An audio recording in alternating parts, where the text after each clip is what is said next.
talking about a little bit about Jeevan here. The slide which before this was, go to the previous slide. No, previous. We talked a little bit about Jeevan. And there's a lot more.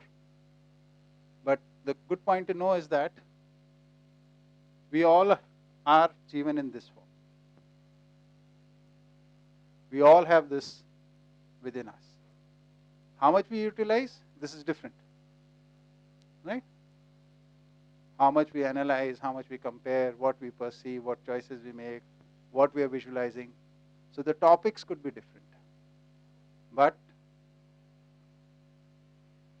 we all have these abilities.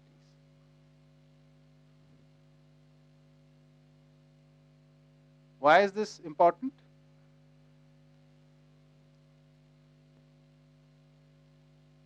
Because humankind has searched for a basis for equality in humans for a long time. So in terms of conscious abilities, as potential, we all are equals. And if we get equal opportunities and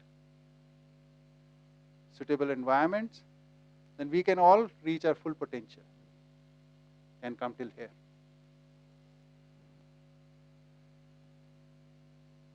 And though we will still be diverse, but we'll all be interconnected on basis of this. This is the point of sameness in knowledge for everyone. There is no variation here. There will be some variations here, very little, but still. Here, there will be a lot more variation. Here, even more. Here, more. And the outside world is very varied. So real equality, if we want to achieve, we have to be here. In living. Potentially, we all are equal in form of Jeevan, in terms of potentials that we have. But if we want to be equals in living, then first we have to arrive here. And basis of this faculty, we can live equally without exploiting, without dominating, without imposing, with supporting each other, with nurturing each other. Okay? But all this comes from, as from the first day I'm saying, every human action is based or rooted in its decisions. Right? And go to the next one.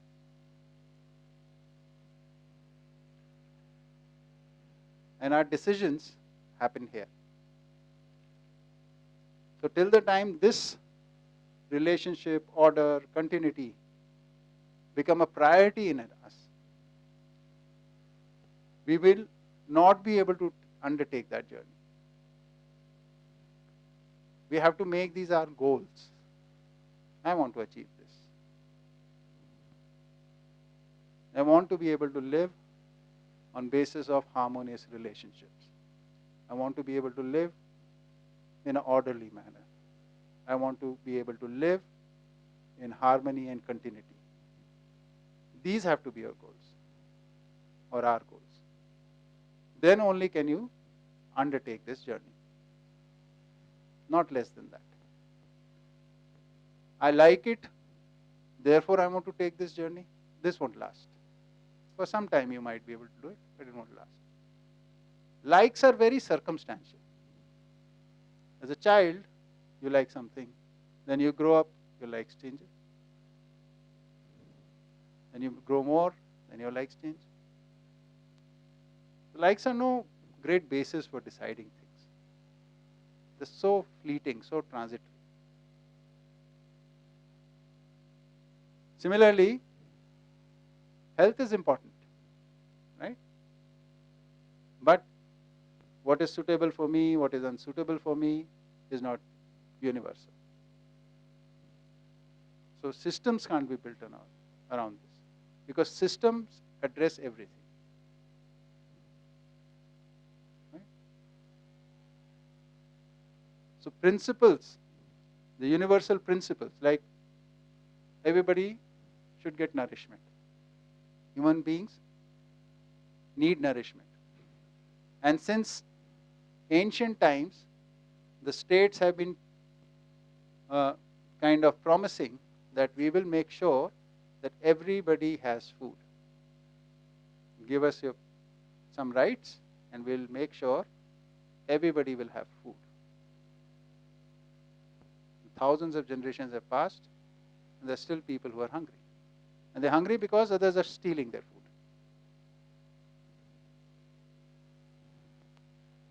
Right? And that stealing is because of this. This can never be the basis. And right now, all our systems, all our norms, all our protocols are decided by this.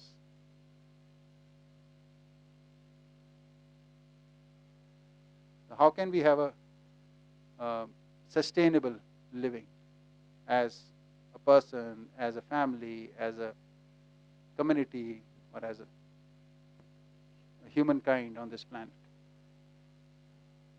Profit can never be. Market systems are ruling everything. We have come to a place where everything is decided in markets, which are totally based in profits. So, if we want to live sustainably, with equality, with respect with each other, we want to flourish along with everything else, then this is the perspective which is needed. But it's a decision. Do I want to shift from here to there or not? Which doesn't mean that you won't like anything anymore. Or liking is so what will happen is, keeping the balance of relationships in mind, you will use your likes and dislikes.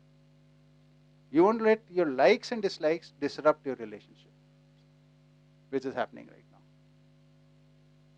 So relationships become higher priority, and this becomes a lower priority. But right now, our narratives are such that my likes and dislikes are my identity. And for this, I can give up anything, even my close ones, even people who are near and dear to me. Okay. So it's a choice we'll have to take. Yes.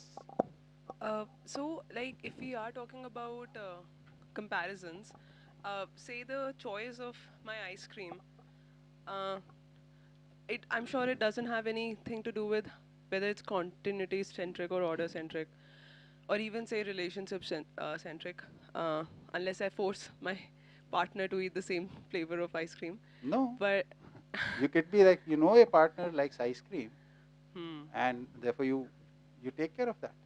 Right, right. But I'm sure does every decision, first of all, have all these six dimensions? And secondly, say there is a comparison between my choice of ice cream. There's also a comparison between a choice of vehicle. So sometimes, like while taking a decision, we might not be aware that there is a continuity dimension to it. Assuming that all decisions have, and thus answering my first question also. But so yeah, first, like, do all decisions have all six perspectives, and are we supposed to be? Secondly, if they do we are we supposed to be uh, like take care of all six of them while making any decision? Okay. ठीक. So first of all, you're not supposed to do anything which is said here. So get that out of the way from the beginning. Okay. So there is no recommendation of do this and don't do this. Okay. Second is, either you're functioning in this set or you're functioning in this set. When you're functioning in this set, this is taken care of. Just like I gave an example, that you understand, like maybe your mother likes ice cream. So it's been some time she's not had it. Like my mother-in-law has not had it. So we'll go out today, get some ice cream. Right? So you're keeping relationship in mind, the well-being of relationship in mind, paying attention, taking care, and in that the likes and dislikes are there, present. They are not dominating, but they are not either being ignored. Right? When we are living in this set, sometimes we decide on basis of this, at other times on the basis of this, and other times on basis of this. You can see this fluctuation yourself. Right? Like the example of tea I was giving. At one time, because I like it, I decided. Other time I was not finding it suitable, so I decided not to have it. Other time I found it too expensive, so I didn't have it. Okay. And then because we are creatures of habit, some people are more dominated by this, some are more dominated by this, and some people this is more dominant.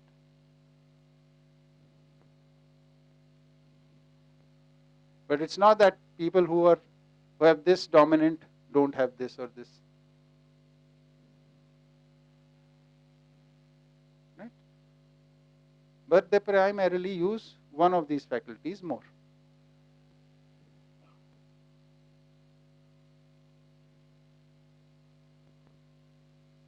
So you don't have to take care of all.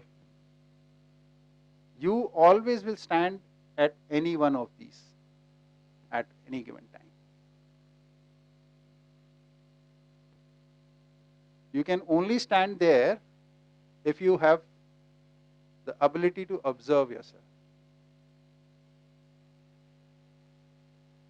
This will happen by default. Even before this workshop, you were doing this, right? But to do this, you have to become aware in it.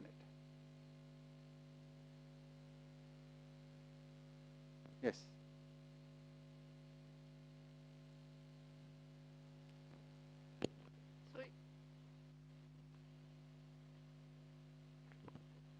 So if I have to choose between two relationships, then how will I do it? I mean, Choose between two meaning? as in like, okay, hypothetically, if I want to marry somebody and my parents don't approve of it, That's then practical. that's, Practically happens yeah, so many okay, times. I'm married, so I don't have to do that. Yeah. So for me, it's hypothesis. Okay. So then, um, how would, I don't want to look at this, I want to look at this now. So how do I do that? I mean, So you already have a relationship with your parents, right? And you're thinking about getting into a new relationship. So is there any sense of getting into a new relationship at the cost of the earlier one? First of all. So what do? We need to communicate. It doesn't mean that because I'm already in relationship with my parents, I have to obey them. Right? So we need to talk, honestly. Our problem is we don't have the confidence to communicate. Because we don't have the confidence that they will understand.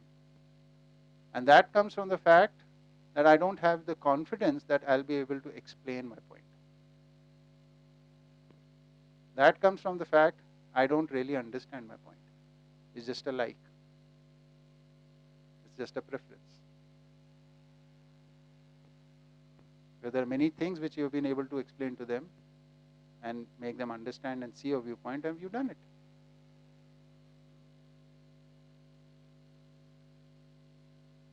Here the struggle is different. It is like there is an assumption. I'm not judging that assumption, but there is an assumption. It's my life, it is my decision. Right? So they don't have any right to interfere. That could be there. So that agency is with me.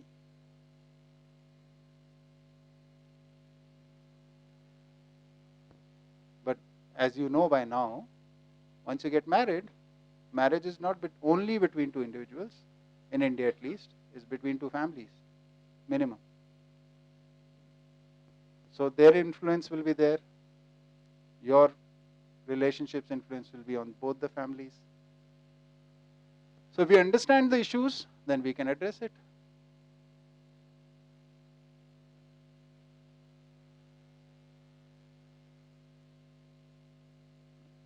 Otherwise, people have decided on basis of their likes and broken away from their families and they have lived decently enough. Not commenting on that. But this pain of not being accepted, my decision not being accepted by them, therefore I'm moving away, this remains with you.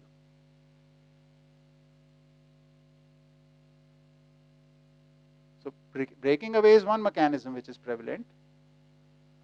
Here the proposal is, maybe you can sit down and talk. But for doing that, you need to know your position properly.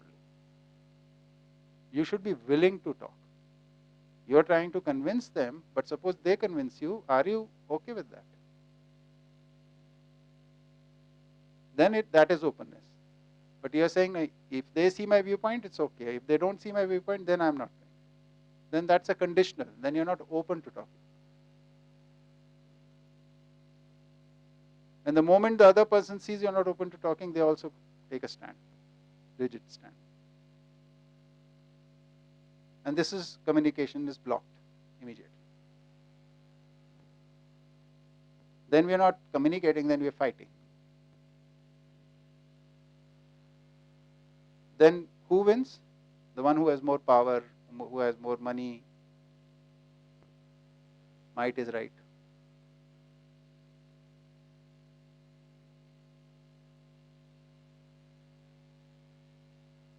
We can only explain things which we understand.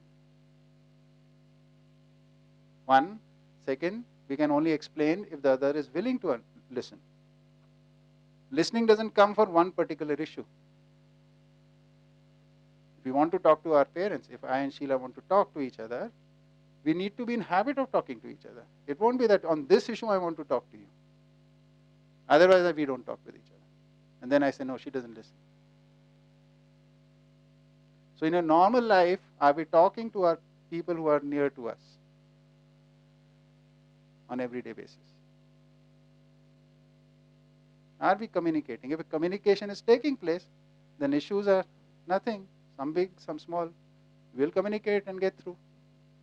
But we are not talking, then we are stuck.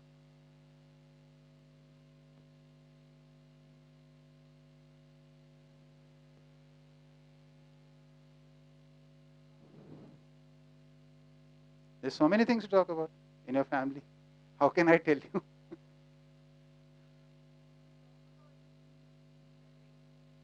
Yeah. And that is the 90% of conversations usually. Think about this. Don't we have anything else to talk about?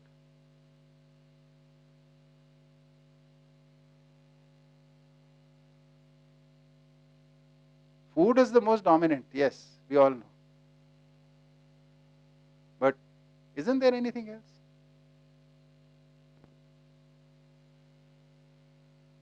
Okay.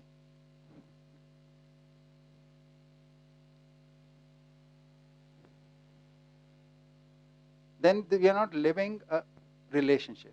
We are just activity partners. What to eat, what to do, what to watch.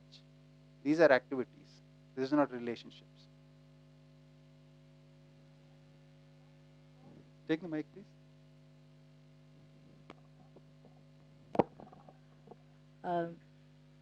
So depending on the relationship and maybe a friend or a spouse or my mom, but I think some elements of all these points are, you have conversations, you talk about them, you share what you feel, you listen to them, but all these are there. Yeah. So there is a lot to talk about. We can talk about a lot of things. It doesn't mean all the time we have to talk. But some communication has to happen. Communication is a habit, again.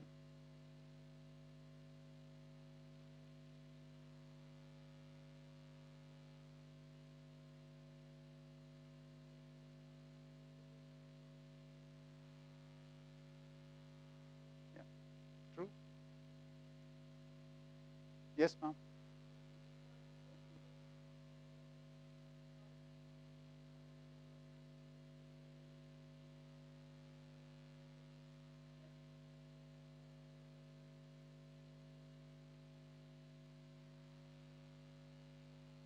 Please give her the mic. Mic.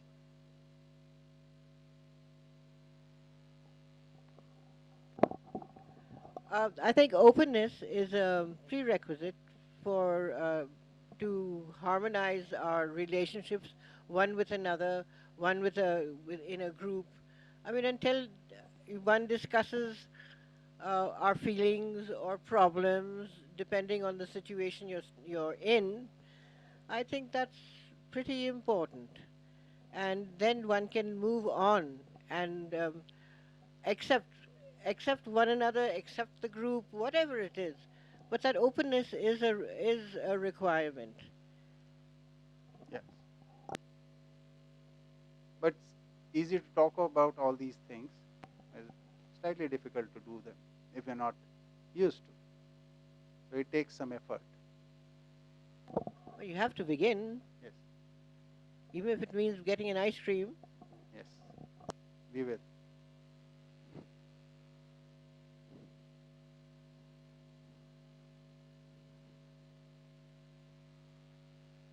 Okay? Okay. This brings us to the fact, now that we've studied Jeevan, and therefore some part of study of human being has been done, and we understand how to look at things, how to observe things. The observer is the Jeevan, right? Now it observes, and the second part of being human is living, right? Observation is within ourselves as individuals, but living is with everybody, right? So those who are closer to us get impacted more by our living, and those further from us get the impact in a lesser amount, but or a little later, but they do get it, right? This way, every human being is impacted by every other human being on this planet. So since we are impacted by each other's living, we need to collaborate. Because if we are doing things which are affecting each other, then why not do them in a more systemic manner, right? We're living in a family, we can be pushing and pulling in different directions, or we could be collaborating with each other, right? So living is a form of collaboration. All human living is a form of collaboration. So, next. What is collaboration? If we have to understand collaboration, is that suppose we are collaborating, all of us together, then it will be collaboration if our actions result in benefit of all of us. Right? Suppose our actions only benefit the people on the left side and not the people on the right side, then this is not collaboration. Or our actions, whatever we contribute together, only benefit me, not all of you, then still it is not collaboration. And if it benefits most of us, but a few of us are left out, then still it is not collaboration.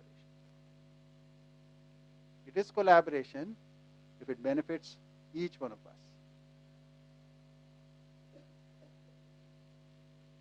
Okay? So this brings us to the conversation we had about commonness and uniqueness. So the collaboration will be based in commonness. Once that commonness is taken care of, the uniqueness can also be taken care of. But if we start only with uniqueness, then there won't be collaboration. So for us to collaborate, first we have to understand what we are as human beings. That is the common part amongst us. What are our human needs? in that essence we can collaborate. Right? But if we forget that part and then try to collaborate for some sort of thing, like we are intellectuals, we want to do something, then this might not really work. So any collaboration cannot violate the commonness. That is the essence of this whole topic. That at any level, with any action, we cannot violate the commonness amongst humankind. So for this we need to understand the commonness for which we are doing the study, right? Like for one example, like we all have the power of willful action. I have it, you have it, we all do. Do we like other people to interfere in it? How do people interfere in our power of action, willful action? By telling us, don't do this or do this. This is, I will decide what I want to do. Right? When somebody tells me, do this or don't do this, after a certain age, it doesn't feel right. So this is interference in the power of willful action. If you don't like it, would the other like it?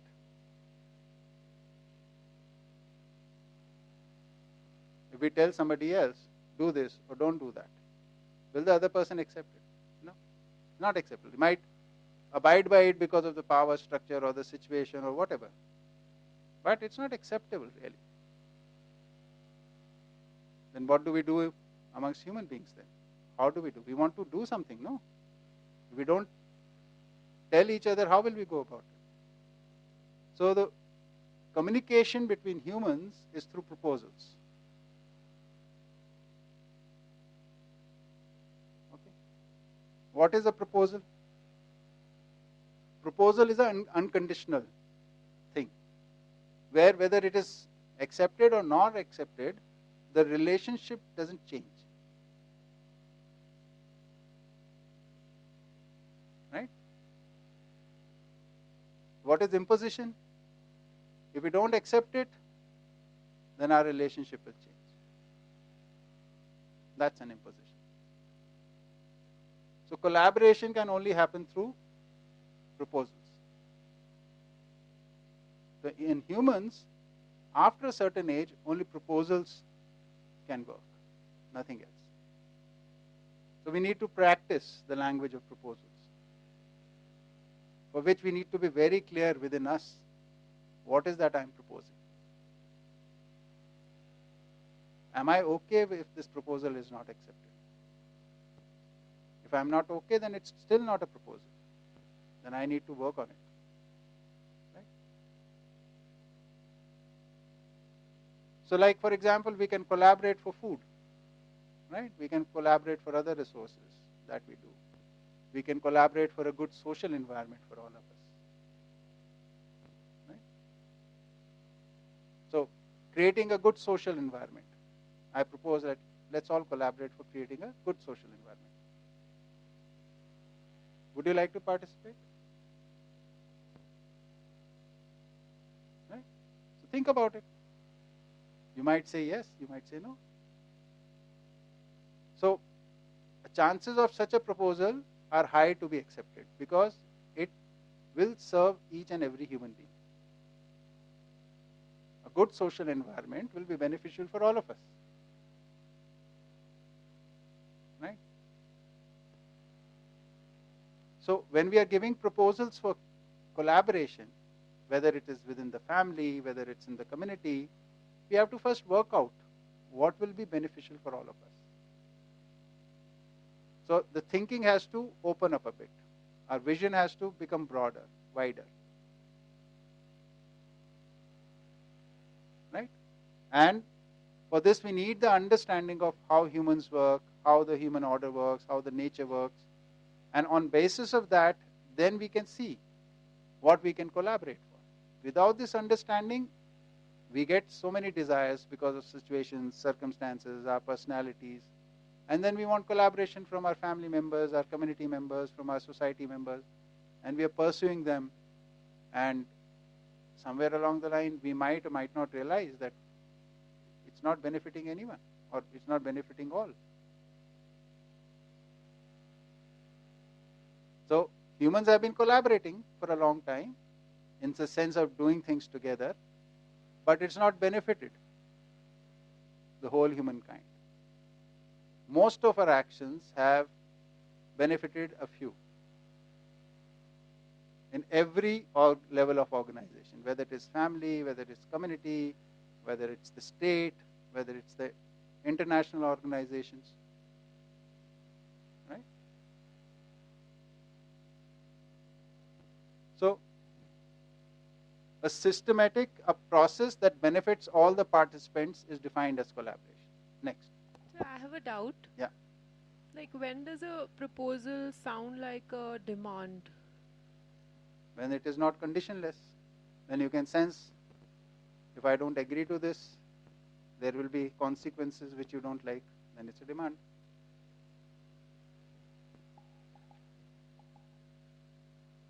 Like, when I'm saying that the relationship will change if it's not accepted. Yeah.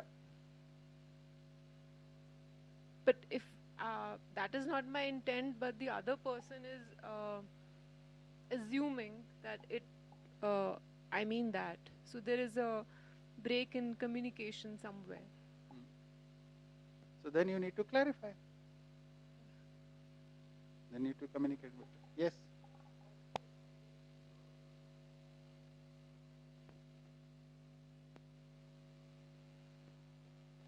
See, nobody can see what is happening internally in us. Only I can see it. Right? Similarly, you can see about yourself. So, but when I interact with you, I see your actions. I listen to your speech. And from that, I try to make an estimate of what is going on inside you. I do guesswork. Right? Sometimes it's okay, it's accurate. Most of the times it's not. So when I'm doing this, to know what is happening inside you, you could actually help me. But you have to be authentic in that. You have to be sincere in that. To share what is actually happening inside you, you should sincerely share it. This is what is happening. This is what I'm seeing. This is what I'm feeling. But we have a tendency of covering it up with too many words and not being sure of what actually I'm feeling. That is one problem. Then when we are communicating, we try to be much nicer than actually we are. So we use some sweet language, but actually we are not feeling that. So there is a gap. That scares the other person. Saying this sweet words but not acting like that. So like a child says, oh, mother's tone is too sweet now. I better be careful. Right? So the perception takes place. See, we can perceive there is something wrong, but we are not able to perceive what is exactly wrong and how we can put it right. But our defense mechanisms work in a manner in which there is something wrong here. And if there is something wrong, you make a distance. You put up your defenses.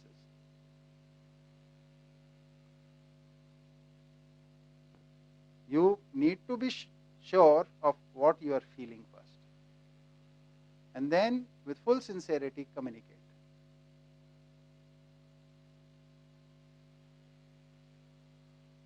That does get communicated.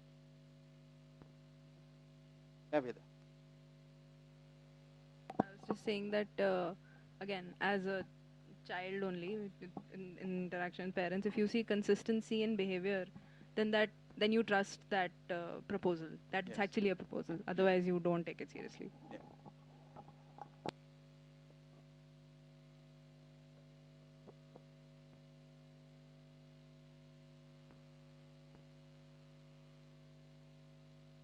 Yes, ma'am.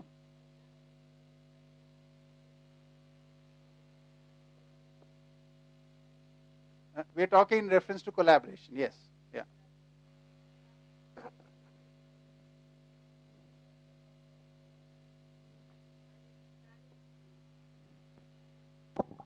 When there's a lot of planning to do for the betterment, for the running of, say, our country or a big group, a state, district, whatever.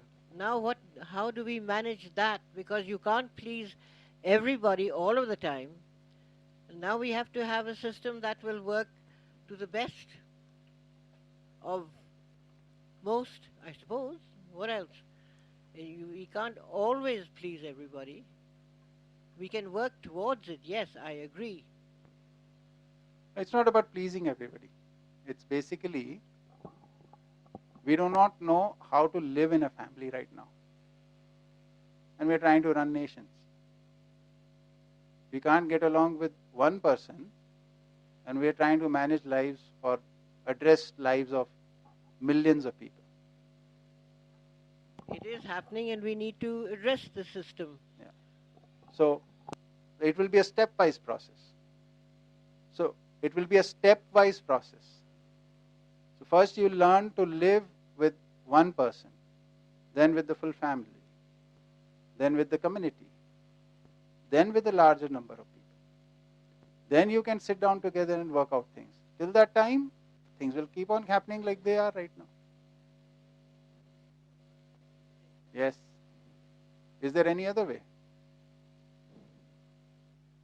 Like when you bake, it is one step at a time, right?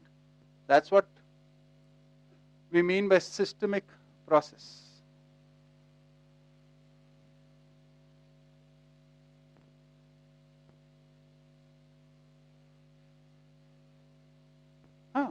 We have to keep it working one step at a time, one relationship at a time. Yes. So you practice and you become expert at working with people in a family, then you can be useful in the society because you already know how to deal with people. Meaning live with people in a harmonious manner. We're not able to get along within our families, and we think we can get along with the world.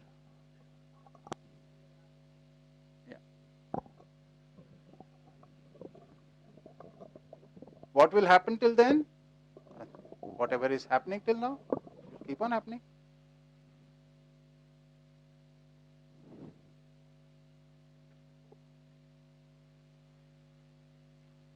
So the main thing, again I'll remind you, things will change when the individual decides, I want to change, I want to improve, I want to live more humanely.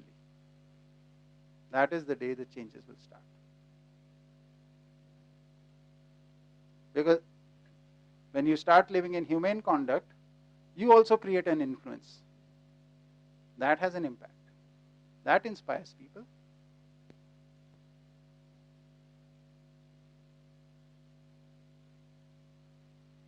There is no shortcut to this.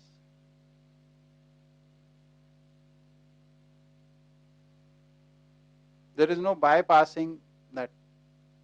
Because we are units of knowledge order, we have to study, we have to become aware, and therefore realize what is human living all about and live accordingly.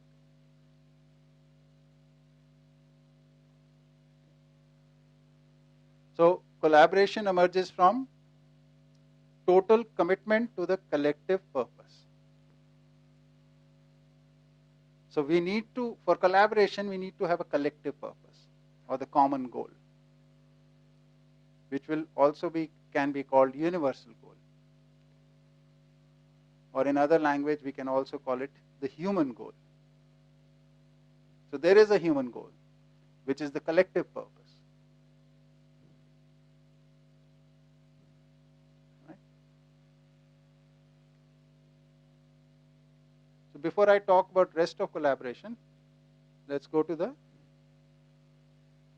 a little bit about universal goal or the human goal.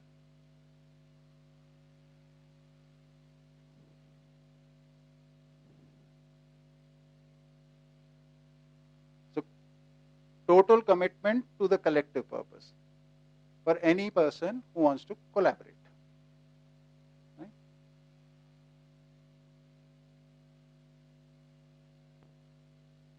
Yeah.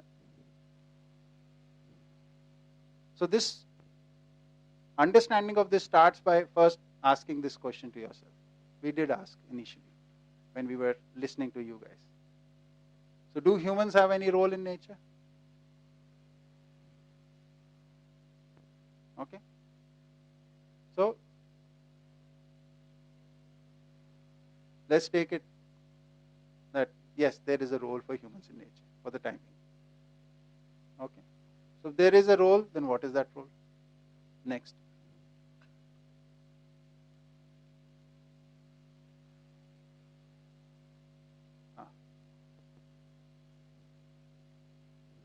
Can there be any such thing as a human goal? A goal for all humans? Okay? This is something again to ponder about. Next. If there would be something like a human goal, a goal for all humans, would it be an individual goal or a collective goal?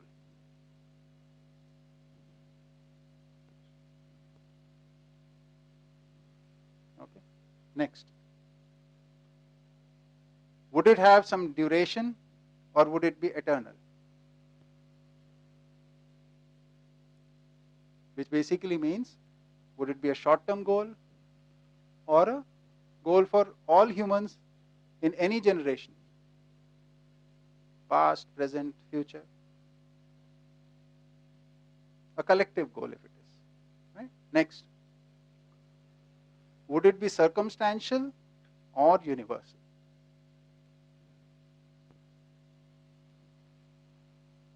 So if we have to function as a humankind, we'll need a common goal. Therefore, it will have to be collective.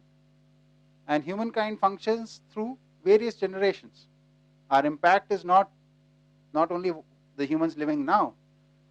The impact on the planet has been the humans who have lived in the past and the humans who will be living in future. Right? The conditions on this planet are determined by all the living, past, present and future. Presently the way we are living is we are taking resources and exploiting the system more than our share. And where are we exploiting it from? From our future generations. So we are taking their fresh air, we are taking their fresh water, we are taking the future generations' food. Because this Ponzi scheme is not going to last long, the way we are going on right now. Soon there will be a generation which won't be able to live on this planet. They'll die.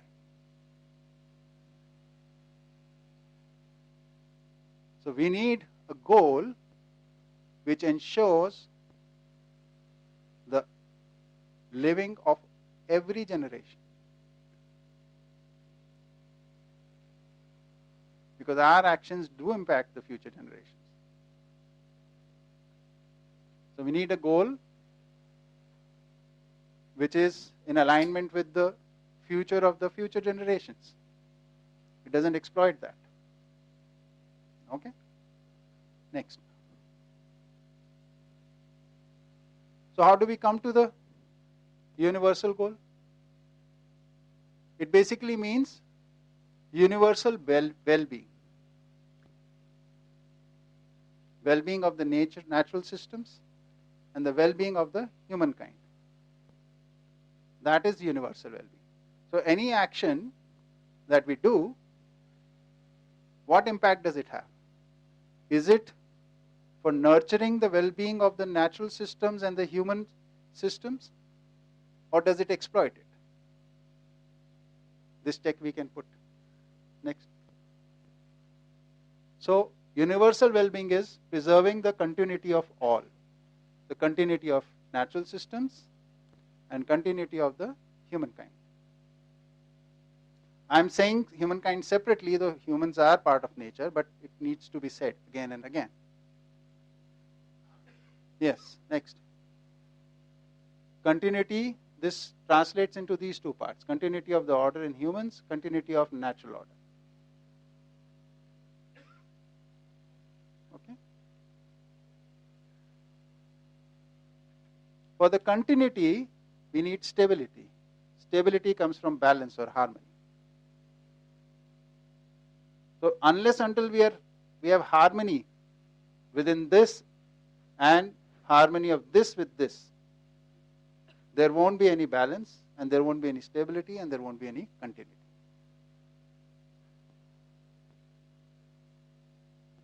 So this is the most defining thing, continuity. Next. I just earlier had said this, universal well-being includes individuals' well-being. Right? So if we work for this, every individual, every family, every group, every sect, well-being is included in this. But if we work as individual and only for the individual well-being, at times the well-being of the others is not taken care of.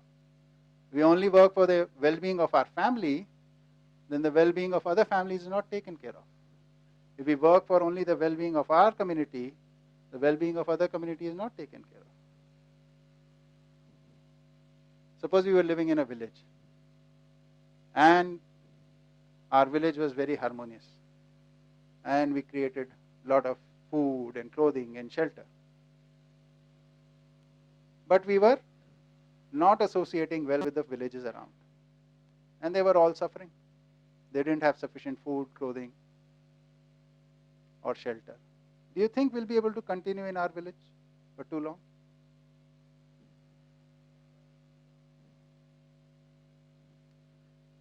So whatever we achieve, on whatever basis we achieve, it has to multiply, it has to go to others.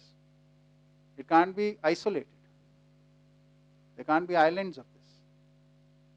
Right? Next.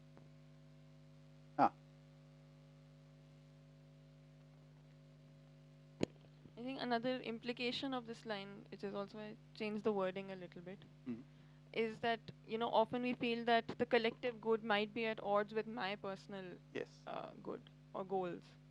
So that's one implication, that the collective good includes my personal good also. So it's not in contradiction. Yeah. Okay. Next. So how do you align with the human goal? So I have a doubt, like what exactly stability means? Like continuity, balance, I understand. Stability means? Okay. Pen hai?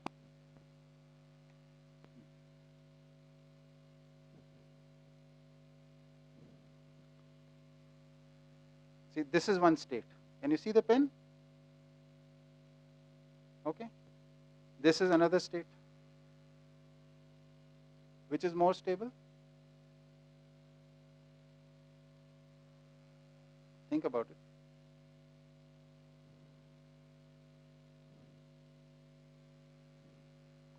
Which has more continuity? Longer term continuity.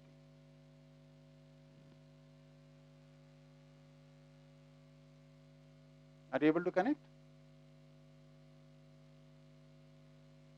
See, if it was stable, it would have stayed in the same position. It was unstable, therefore it changed its position. This is staying in the same position. Therefore, this is more stable.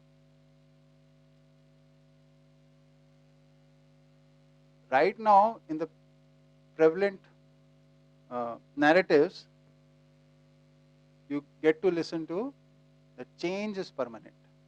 Have you heard of it? Here we say a different thing. All change is for permanence.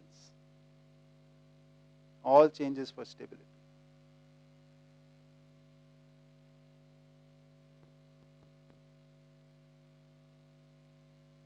There is only one qualifier in that, all natural change.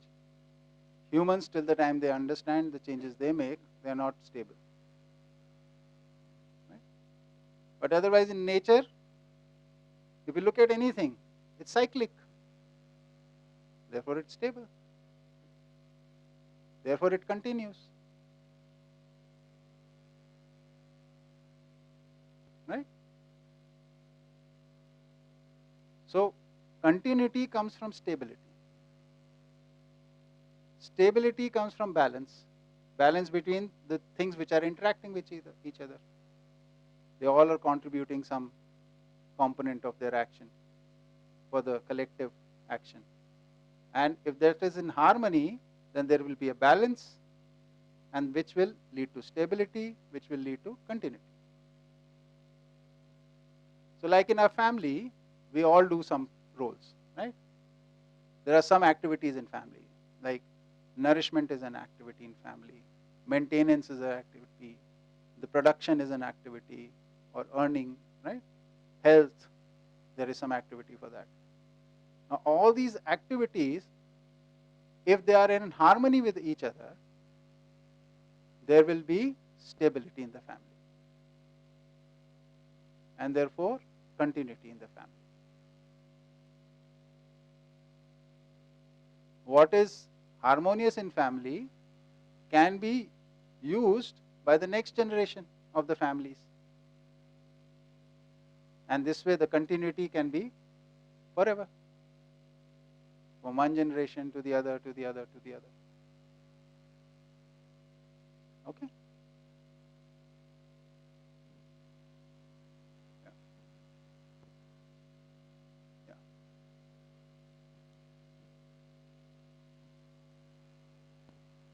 Yeah. Next. So for aligning ourselves to with the human goal, there is a sequence of understanding of things. You know, when we study, we understand. So for understanding, what do we study? Order in nature, right? Next, order in humans. Next, universal well-being. By understanding these two things, we just in the previous slide saw that maintaining the continuity of this is the universal well-being, right? Next,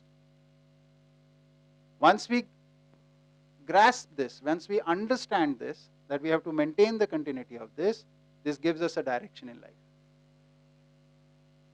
Once we have the direction in life, we know what is right and what is wrong. We have the basis for determining right and wrong. What we were seeing in the comparison table, the last one, truth, untruth, that can be here. Right is truth and wrong is untruth in that sense. Orderly is right, disorderly is wrong. Just is right, unjust is wrong. All these are aligned with this, with this, with this. So till the time the sense of universal well-being settles in us, this journey is not started. That collaboration that we were talking about. So this needs to be understood. For this we have to study these two things. Right? We did a study of human. We'll be studying the order in nature as well as order in humans as we go forward. Right? Go back to the collaboration.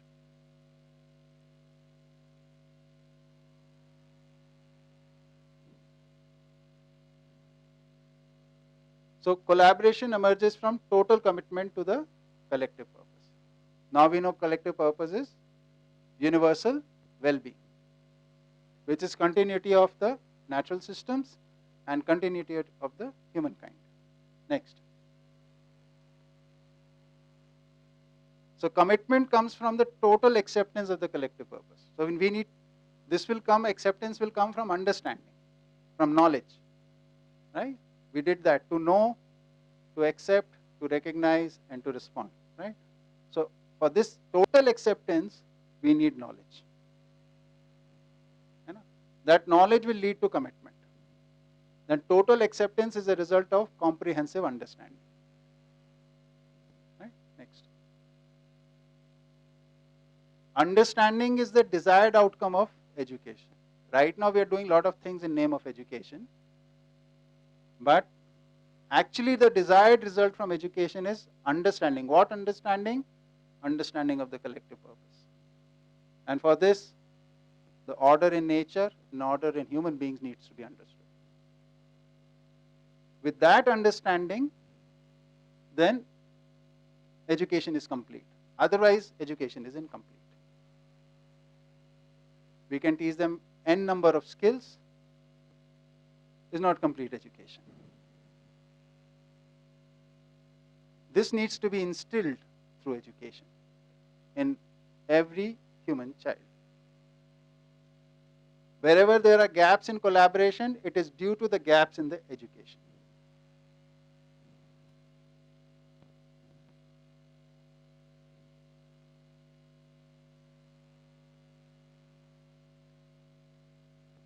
From this analysis, we can come to this conclusion that this is not too difficult to do actually. We already have the education process established, right? Its mechanisms are there in some form. If we could just fine-tune them for this collective purpose, then these could be very useful.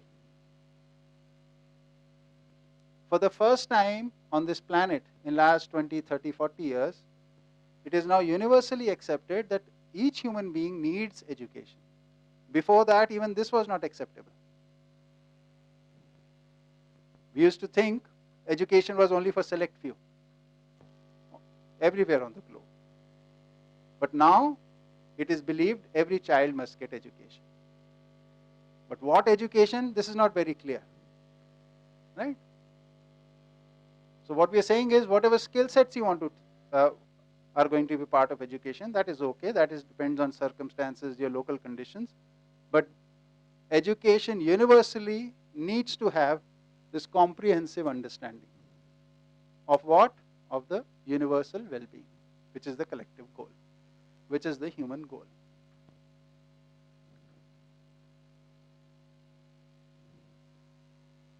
If this happens, then this can happen.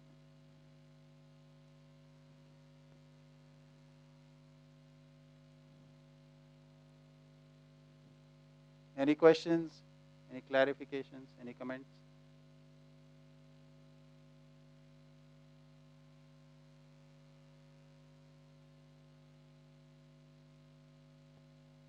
Yes, ma'am. That, taking your last statement down there, wherever there are gaps in collaboration, it is due to the gaps in the education. Yes. So now what we need to do is to close the gap in the educational system so that we arrive at collaboration. Yeah. Now, yeah, that's another system we have to work out.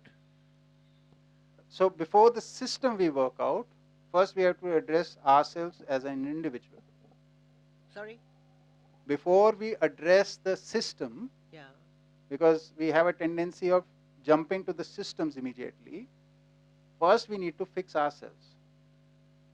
The gap is within us. Yeah, I agree with you that is, as we stand at this moment, yes. Now you send your child to school for education. How is that child going to, what is the system they're going to try to use to come to the collaboration state? That child has to grow from point A to point B, wherever that is. The child will only do what you do. If it is my child, most of the part of his living will be influenced by my living or the previous generation in which he lives. So, well, then a lot of children are influenced, well, I suppose all children are influenced by their parents to begin with. Yes. And so, when they, just to cut things short, from early childhood, if you look at children, human child, they imitate their elders. right? So it's a very good thing. If we're living correctly, they will imitate the correct things. If we're living incorrectly, they will imitate the incorrect things.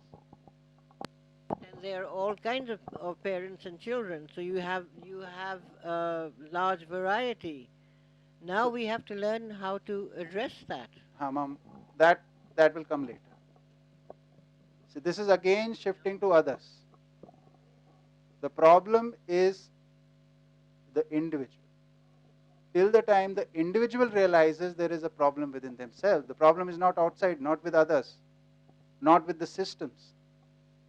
I am not educated. That is the problem. I do not know the universal goal.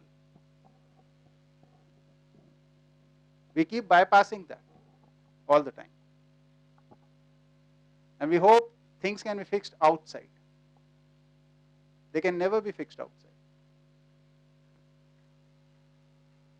No, we have to work our own system out, so to say, to be able to help others. We can only help with what we are living. Work that out. Yeah, that is the key. That is the main part. We have to work out how to live in humane conduct. Unless until that happens, education cannot happen. How can you teach humane conduct if you yourselves are living in inhumane conduct? I mean, right now all of us can understand that. But how do you? We have to fix ourselves, sort ourselves out first. But in the meantime, the world goes on. That will keep on going on. No, there's no stopping it. No. Yeah, but then we have to sort it out too. We have to sort ourselves before we can sort out anything else. Yes, yes. So our energy has to first focus there. Once that is fixed, we can focus that energy to others. Then we can collaborate. But that's a lifelong workout, so to say. What else do we have to do? Anything more important? That is important, but what are we trying? What are we working towards then? We are sorting ourselves out with how.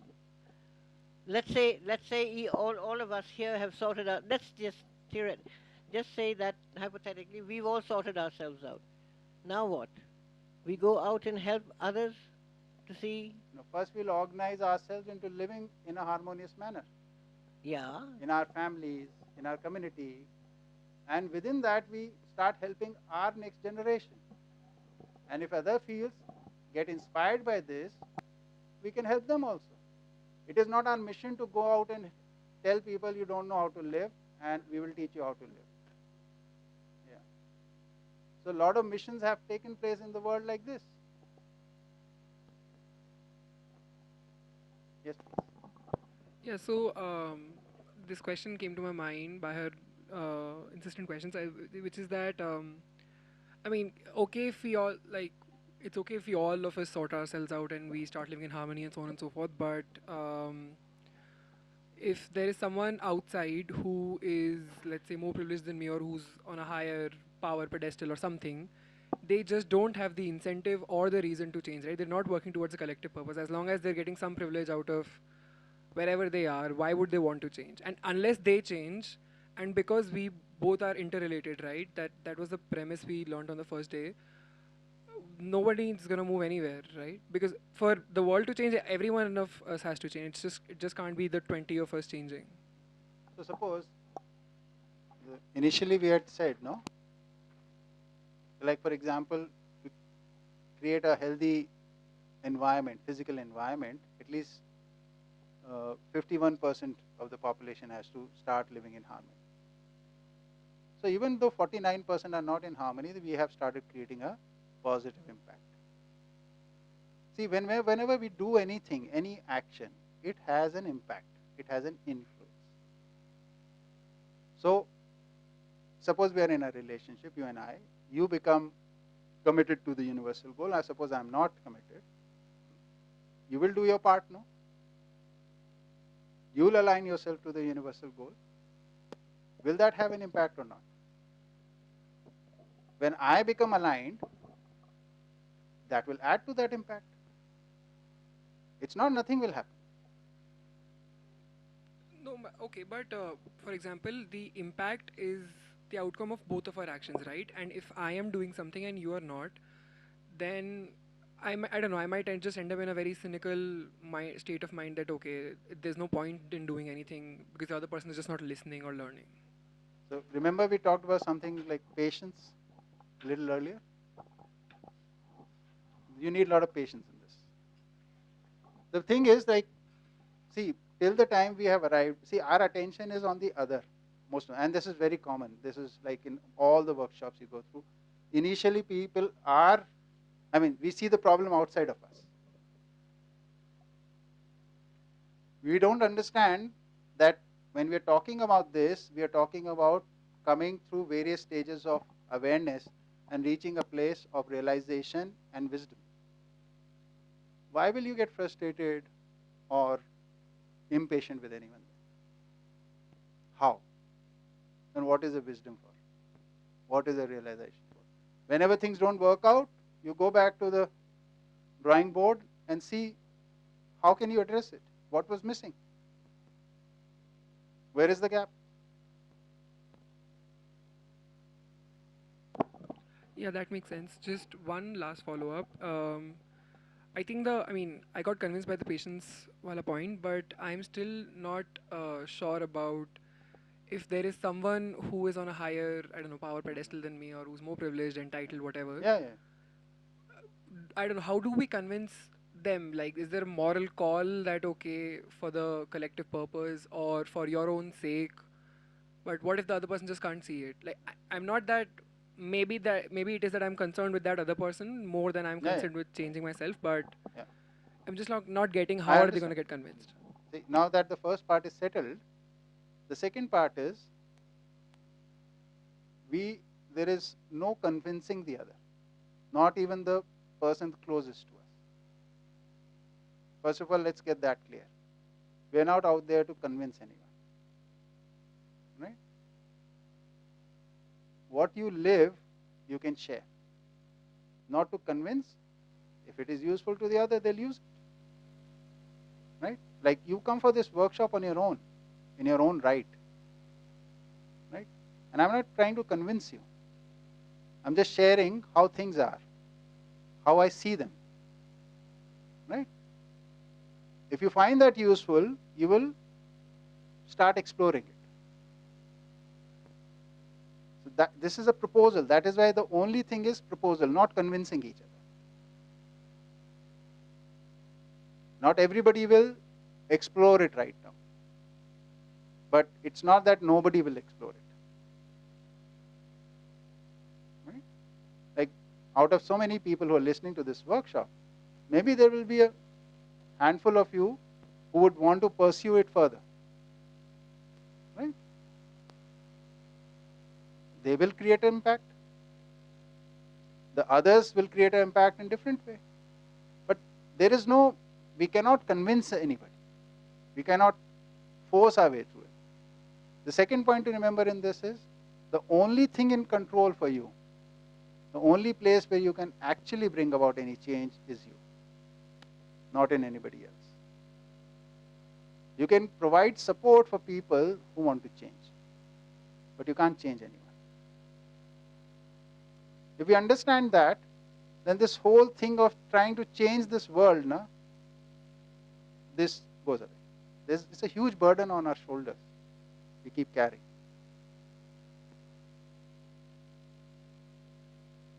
The only thing you can change is you. That is within your control, if you want to. When you change yourself, you create an impact. Right now also you have an impact. Right? When you become aligned with, suppose you become aligned with universal goal, again you will have the impact. That impact might inspire others.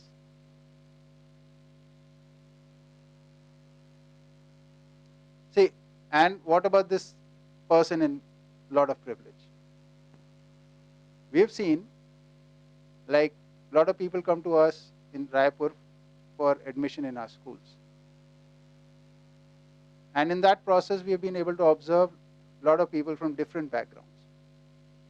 At times, you have to even talk to some well-established criminals also have approached.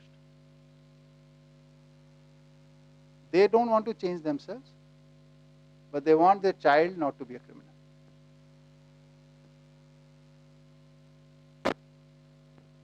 They said, we have done enough crime, we have accumulated enough for him. He can live as a good person. He should get good education.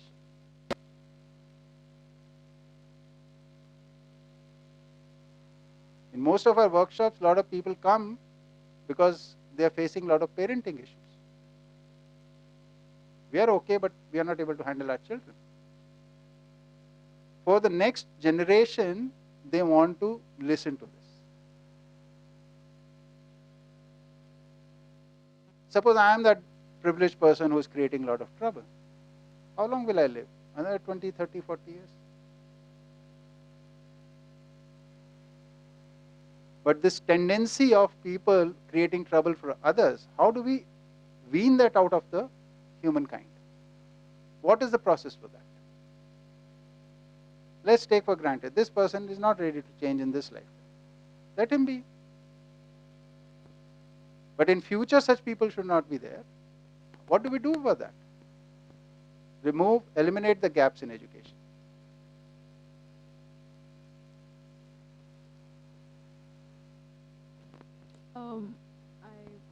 I realize it's quite an extreme example, but it's not unfathomable also right now. To kind of let others be is, I think to a certain extent, I can understand that, you know, I have to focus on myself and my influence. I mean, my focusing on myself and understanding for myself will have an influence in my family, in my friends, in my community even. But like he's saying, there are certain forces which are some certain powers which are quite they're quite violent and invasive. So they can come and break down your house. They can come and kill you, and or kill others, and you're watching it. That is difficult to sort of. How do I deal with that when, you know, I'm still in the process of understanding for myself, but there has to be some sort of system to prevent that from happening. See, when you are in a circumstances where somebody can harm you, you do what you do. You run away, you defend, whatever you have to do, you have to do. You're not commenting on that part, right? This whole idea of what do we do about the really evil people, right? Really bad people who are going out to harm others, right? It has been addressed in our stories and other things. Have you heard of that Indian tradition? There is concept of avatars, right? So the God is reborn in human form to end the evil, right? Several times they take birth. Do they end the evil or they kill the person?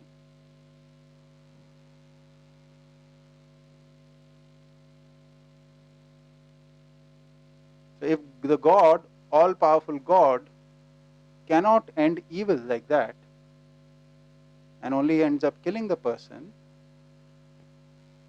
right? They are trying to, all-powerful God is trying to end evil by opposing it.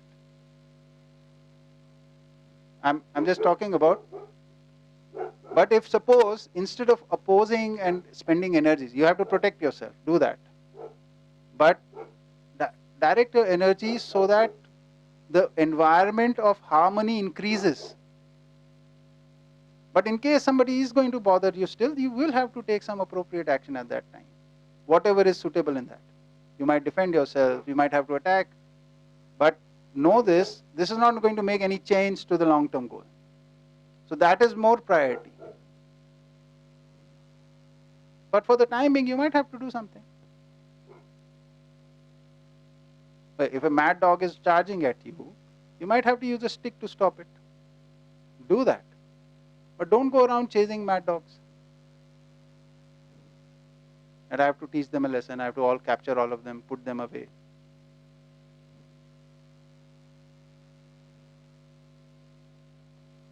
You could also always look at, why did this dog become mad? How can we prevent that?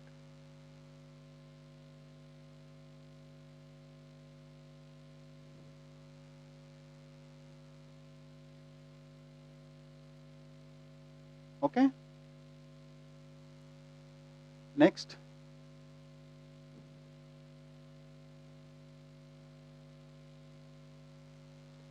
So, understanding collaboration a little bit more. How we collaborate? When we give and take support. What do we have to give? We can give support to each other. What do we take from each other? We take support or cooperation from each other. In fact, the definition of behavior would be give and take of cooperation amongst human beings.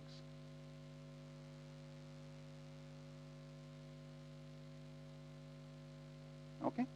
Next.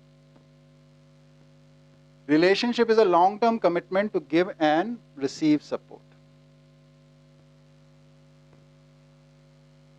Or it's a long-term commitment or a lifetime commitment to give and take cooperation. That's a relationship. If it is short-term, then it's a transaction.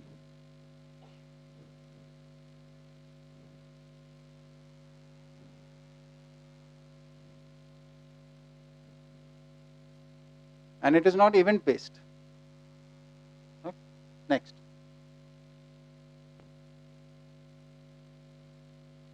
Harmony in relationships results in lasting happiness for both partners in the relationship. When there is a balance in give and take, there is fulfillment of both the sides. This will lead to harmony of both the partners, and that will result in lasting happiness. Next. Society is a network of relationships. So the give and take will happen here too. And the balance has to be found here too. In relationships, we have to keep checking whether we are being just or unjust. Are we being fair or unfair? Similarly, for society, we have to look at it. From my viewpoint, am I being fair to the society? Am I being just to the society? Am I being exploited to the society? Am I contributing to the society? Right? Next. All human functions are fulfilled in relationships.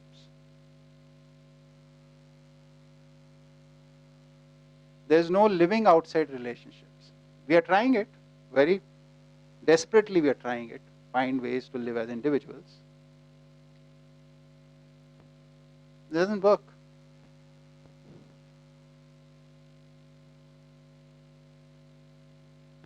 Because while we are there, alone, we keep thinking of them only. Those close and near and dear ones with whom we couldn't get along. Next. Each relationship has a definite purpose, definite activities, definite responsibilities, and definite expectations. To understand relationships, we need to understand this part.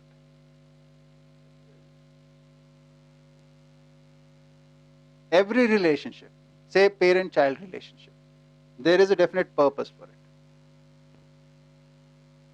What is the purpose of a parent-child relationship? Anyone on the mic, please?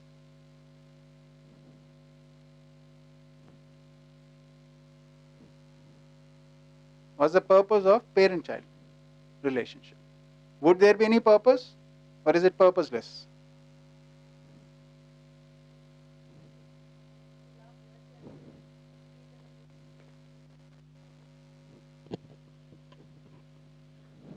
I guess to love, nurture, protect, and educate them in this way so they can live their lives in harmony with everything else. Yeah. So I'll just change the language a little bit. The essence is the same. The purpose of parent-child relationship is that the next generation, which is the child, when it grows up to the right age, is learned and responsible. in the family, in the community, in the society, and on the planet. Yes, please. And in the process also happy. Yeah. Yeah, of course. Responsible. What is learned? Learned is a person who's able to see the need of the situation in terms of the human goal. What is needed to be done in this situation? What is needed to be done in the family? What is needed to be done in the community? What is needed to be done in the state, nation? What is needed to be done on the planet? He's able to see that. He's able to identify that. Won't you call such a person a learned person or a wise person? Don't you want your child to be like that? That in any situation, after a certain age, they're able to see what is to be done here, what is needed in this, what is responsible, having the abilities and confidence that I can do this. Take responsibility of that situation, take responsibility of that need, and contribute. Work for it. Work for the fulfillment of it.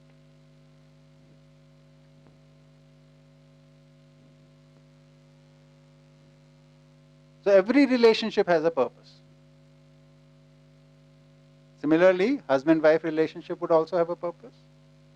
A friend-friend relationship would also have a purpose. A sibling relationship would also have a purpose. Institutional relationship would also have a purpose. Employer-employee relationship would also have a purpose. So there are 7 types of human relationships in the society that we'll just briefly mention here. And we'll talk only of parent-child relationship for the time being in terms of the purpose, the activities, the responsibilities, and expectations. Okay? So the purpose we have identified. Parent-child relationship, what is the purpose? That the next generation or the child generation, when comes up to the age of say 20, 25, by that time is learned person as well as a responsible person.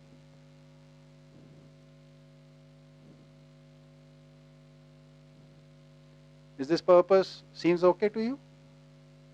Okay. Then what are the activities in this? What is the activities? Because in a relationship there are always at least two people, two sides to it. So like from the parent side, what is the activity they do?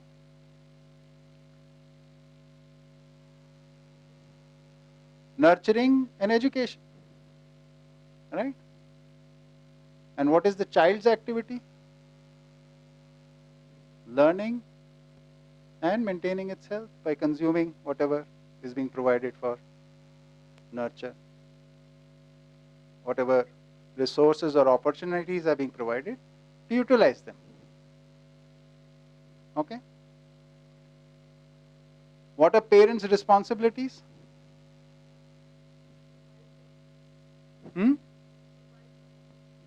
That's the activity. What is the responsibility? They provide resources, opportunities, means for nurturing and guidance or education, right? What is the responsibility?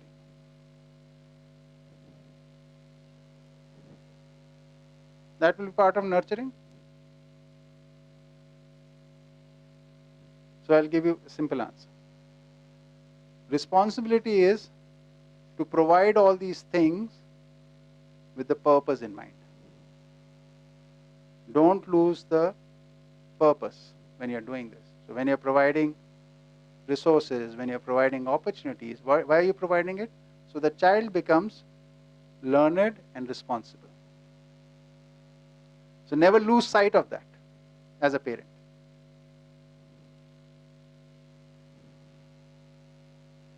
So when you're providing means, suppose you're providing them some means, why are you providing it? So that the child becomes learned and responsible. When you're feeding them, why are you feeding them? So they become learned and responsible. Suppose it's a baby, why are you giving that baby a bath? So that it will become learned and responsible.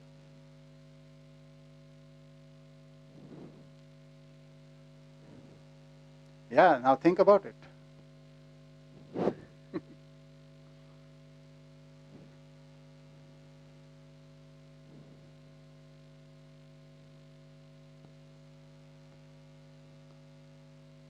Then my behavior, I am behaving like this because my child has to become learned and responsible.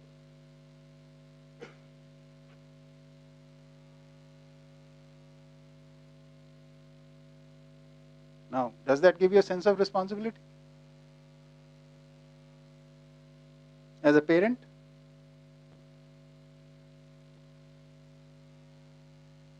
Actually, just while they're passing the mic over there. Yeah. And we can't do that by imposing that. So we can only do it by ourselves being learned and responsible. Right? Yes. You can only give what you have. So the journey does start from yourself. Actually, my question is in light of that. Yeah. Which is the particular aspect of human nature, right? The individual aspect of human nature. Okay. A few days ago, you gave that example of the tree with the two distinct leaves yet the same leaves. Yeah. Right. So, where is the? It seems to me, at least currently in Jeevan Vidya, isn't the particular nature somewhat absent in this discussion of our collective nature? Because if I go back to the question that Gunjan had asked, I think that in trying to create such a system, that becomes a very pertinent question, which is at what point does a proposal become a demand? Because if we are to move from, if a few slides ago we had like, dislike, suitability, unsuitability, profit, loss, if we are to move from that to justice, order, truth, yeah, that has to come from the individual, which I think is correct. Because Aksa had also asked, she said, do I have to? You said you don't have to. Yeah. Because the moment you start telling people what to do, they become machines. Then they are no longer human beings. But then in light of that, shouldn't the system be organized in such a way that it is the particular aspect which flourishes and not the collect? Because then it becomes, I mean, it seems to me that there is some sort of contradiction. Because then total acceptance, total commitment, these things, it does assume some sort of a missionary aspect.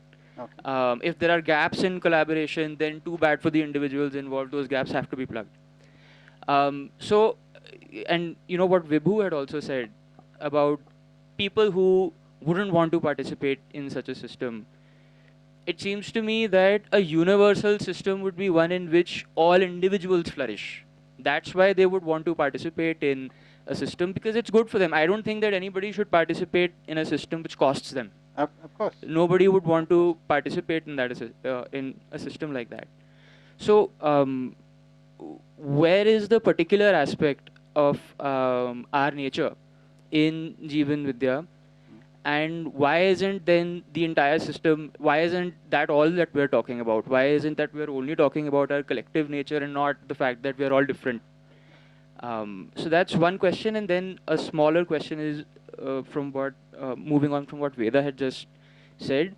So, and which was related to what Vibhu said, which is that there are people who are doing the wrong thing, but they're doing the wrong thing to other people. So it seems as if I have encountered this idea before that you will only find, you know, the right seed will only go in fertile soil, right? And that reform over revolution, that sort of an argument, which I think is correct. But isn't there in this system some sort of ethical cost that if we are only, say, dealing with this in a removed sense, where the mad dogs are only to be, we are only to save ourselves from the mad dogs and not the people that they bother. Is there some ethical cost in going at an extremely slow pace? Yeah. So, especially about that mad dog example, it was, see, analogies always fall short, right? So it was like the question was that somebody is really bothering you. Then will you not address this? In that case, you'll do what you can do. Maybe you chase it away. Maybe you find a way to get away from it. Whatever, right? So that's not the issue. The issue is we are talking about is there will be, like in our family itself, we'll be there at times when we want to go forward in this direction and others don't want to go in this direction. And this is what we were talking about, patience. We'll need patience for that. We'll have to wait for them. It's not doing away with them. There is no message of doing away with people. In fact, you would have heard in several forms, like we can't reject the humankind because they right now work in corporate worlds or things like that, right? But how do we start? So when we're talking about here, like in relationship, the purpose, it's the essence. It is the point of understanding, which is, there is no variation in that. How you expand on it. Like you have to provide nutrition to your child, right? That's one of the activities of the parents. Then how do you go about it? There are many ways of going about it. Our particular way, like pizza, is not a problem. You just have to make sure that it's nutritious. Nothing wrong with that, right? So our particularness, a uniqueness, is not an issue, but it cannot stand on its own. It will stand on the platform of commonness. You can never violate that because of this.